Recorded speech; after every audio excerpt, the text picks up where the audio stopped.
नमस्कार, मैं हूं मृत्युंजय कुमार झा। स्वागत है आपका कमोडिटी सुपरफास्ट में। और सबसे पहले हम बात करेंगे एक महत्वपूर्ण खबर की। खबर यह है कि जो यूएई से सेपा के तहत गोल्ड इंपोर्ट का कोटा जारी हुआ है, उस पर इब्जा यानी India Boolean and jewellers association ने बड़ी आपत्ति दर्ज की है। और इब्जा का कहना है कि इसमें बहुत सारे जो एप्लीकेशन हैं वो रिजेक्ट हो गए हैं। और साथ ही मतलब इब्जा का ये कहना है कि 1400 एप्लीकेशन रिजेक्ट हुए हैं।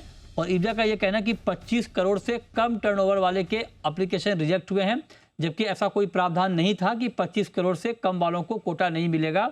और इब्जा का ये कहना है कि खुद डीजीएफटी ने ही इस प्रोविज़न को हटाया था कि 25 करोड़ से कम कोटा वाले को नहीं मिलेगा। ये प्रोविज़न हटा दिया गया था, तो उस लिहाज से उनको भी कोटा मिलना था, लेकिन मिला नहीं और बहुत सारे एप्लीकेशन रिजेक्ट हो गए। ये आपत्ति इब्जा ने दर्ज की है। और आपको बता दें कि सेपा के तहत 1% कम ड्यूटी पर इंपोर्ट होता है यूएई से, 6% की जगह 5% पर इंपोर्ट होता है। करीब करीब 200 टन का कोटा वहां से इंपोर्ट का तय किया गया है। इस पर बात करने के लिए हमारे साथ इब्जा के जनरल सेक्रेटरी सुरेंद्र मेहता इस वक्त जुड़ रहे हैं। मेहता जी, बहुत स्वागत है आपका। क्या डिटेल आपत्ति है सर, जरा बताइए।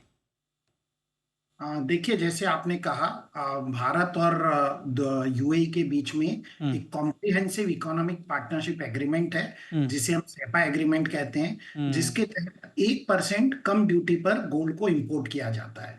वित्तीय वर्ष 25-26 के लिए ये कोटा 180 टन का था। सरकार ने ये एप्लीकेशन सारी ली।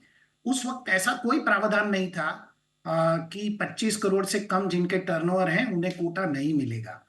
सरकार ने खुद एक पब्लिक नोटिस निकाली है, जिसका नंबर 6/2023 है, जो 17 अप्रैल 2023 को रिलीज किया गया था। इसमें साफ साफ लिखा था कि 25 करोड़ की टर्नओवर की कोई सीमा नहीं है। मतलब यदि आपका टर्नओवर 0 भी हो तो भी आप एप्लीकेशन कर सकते हैं। लेकिन जब सरकार ने कोटा अलॉट किया, 18 मई को जब ये कोटा अलॉट किया गया, तो लगभग 1400 एप्लीकेशन इस ग्राउंड पर रिजेक्ट कर दी गई कि आपका टर्नओवर 25 करोड़ से कम है। और सरकार ने जो मिनट्स बनाए, जो डीजीएफटी ने मिनट्स बनाए, उसमें उन्होंने लिखा कि हमने 2022 के बेसिस पे कोटा अलॉट किया। उनका एक पब्लिक नोटिस 2022 का था, जिसमें 25 करोड़ की रिक्वायरमेंट थी। लेकिन जब 2023 में आप खुद उस चीज को हटा रहे हो, तो आप 2022 का ये प्रावधान कैसे अप्लाई कर सकते हैं? तो हमारी इस पर गहरी आपत्ति है। हमने इसकी कंप्लेंट दर्ज की है डीजीएफटी के पास, कॉमर्स मिनिस्ट्री के पास, फाइनेंस मिनिस्ट्री के पास, और प्राइम मिनिस्टर ऑफिस में भी हमने इसकी आपत्ति दर्ज की है। और देखिए, सिर्फ ये सवाल नहीं है। जब डीजीएफटी में आप कोटा की एप्लीकेशन करते हैं तो आपको 1 लाख रुपया फीस भरनी पड़ती है, और उस फीस का रिफंड का कोई प्रावधान नहीं है।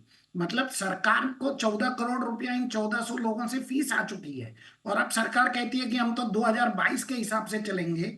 डीजीएफटी कहती है हम 2022 के हिसाब से चलेंगे, हम 2023 के हिसाब से नहीं चलेंगे।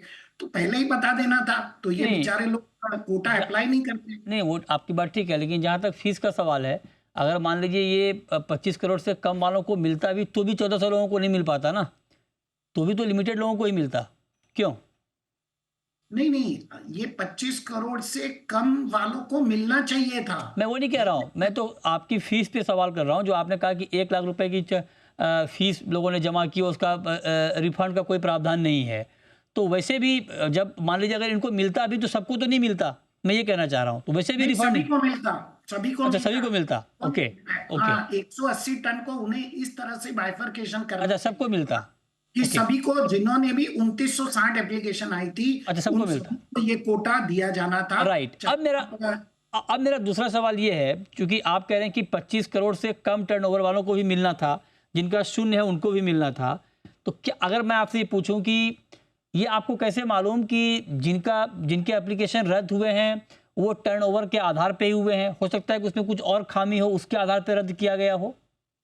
नहीं, सरकार ने मिनट्स के अंदर, जो इनकी मिनट्स रिलीज हुई है, अच्छा, उसमें उन्होंने साफ साफ लिखा है कि हमने 1 मई 2022 के हमारे प्रावधान के तहत 25 करोड़ से कम वालों के एप्लीकेशन को रिजेक्ट कर दिया है। अच्छा, आप खुद ही कह रही है, जबकि वो ऐसा कर ही नहीं सकते, क्योंकि 2023 तो 2022 के बाद में आएगा। आपका जो लास्ट पब्लिक नोटिस होगा वो माना जाएगा या पहले वाला माना जाएगा? मुझे लगता है यहाँ पे कहीं बहुत बड़ी डीजीएफटी से एक गलती हुई है और उन्हें इस गलती को सुधारना होगा, ओके। क्योंकि छोटे ज्वेलरों का सवाल है। हम्म। आप पहले उनसे 1 लाख रुपया लेके बैठे हैं, सब डीजीएफटी के पास 14 करोड़ रुपया जमा हो चुका है। 1 लाख लोगों से आप ये तो बहुत बड़ी बात मेहता जी आप बता रहे हैं, क्योंकि ये तो बिल्कुल आईने की तरह साफ है कि जबकि रूल अगर 25 करोड़ टर्नओवर वाली कोई बाध्यता नहीं है, फिर इस रूल के आधार पर अलॉट करना, ये तो बहुत मतलब जो आप बता रहे हैं वो तो आईने की तरह साफ है। फिर इस तरह की बड़ी गलती सर, इसके पीछे की वजह आपको क्या दिख रही है? क्या ये वाकई बड़ी गलती है या कुछ और है? नहीं, मुझे लगता है कि ये गलती है। शायद वहां पर अधिकारी चेंज हुए हैं और शायद उन्हें अच्छी तरह से ब्रीफिंग नहीं मिली होगी। अच्छा। और कोई भी सीनियर अधिकारी इस प्रकार की गलती नहीं करता। मुझे लगता है कि हमारी आपत्ति को भी उन्होंने सीरियसली लिया है और इसलिए जितना भी कोटा के लाइसेंस इश्यू कर देने चाहिए थे, फिलहाल वो इश्यू नहीं कर रहे हैं। और कहीं ना कहीं मेरे ख्याल से यही वजह है कि वो इश्यू नहीं कर रहे। अच्छा, अब क्या होगा सर, अगर आपकी आपत्ति पर गौर कर लिया गया तो क्या फिर से ये कोटा जारी होगा, या जिनको जारी हो चुका है उनको तो रहेगा, इन लोगों को भी मिल जाएगा? अब क्योंकि जिनको ऑलरेडी जारी हो चुका है, क्या उनका कोटा कम हो जाएगा? अब कैसे फिर से ये होगा? ये देखिए, ये तो अभी उन्हीं सरकार को ही तय करना है, डीजीएफटी को तय करना है। जो मेरे हिसाब से उनको, जिनको उन्होंने अलॉट किया है, उनका कोटा उनको कम करना पड़ेगा और सभी को ये कोटा देना पड़ेगा। अच्छा। दूसरा, एक और जो हमारे जो काफी मेंबर्स हैं जो कंप्लेंट कर रहे हैं, ये डिसप्रपोर्शनेट अलॉटमेंट की भी बात है कि कुछ लोगों को तो, जैसे मैं आपको बताऊं, हमारे पास कुछ कंप्लेंट आई है कि जो 1500 लोगों को कोटा अलॉट किया गया, उसमें से सिर्फ 90 लोगों को 50% से ज्यादा कोटा अलॉट कर। ओह, अच्छा। तो आप मान लीजिए कि 1500 लोगों में से 90 लोगों को आप 50% कोटा अलॉट कर रहे हैं और बाकी के लोगों को आप कम कर रहे हैं। और अनइवन डिस्ट्रीब्यूशन की कहानी यहां तक सीमित नहीं है। अच्छा। अनइवन डिस्ट्रीब्यूशन की कहानी ये है कि कुछ लोगों का तो पिछले साल जो कोटा था उससे बढ़ा दिया गया कोटा, और कुछ लोगों का जो पिछले साल कोटा जिनको मिला था उससे भी कम कर दिया गया। मान लीजिए पिछले साल किसी को 85 किलो मिला था कोटा, उसका कोटा इस बार घटा के 35 किलो कर दिया गया, और पिछले साल जिसको 1000 किलो या 1500 किलो कोटा मिला था उसका कोटा बढ़ा के 2500 किलो कर दिया गया।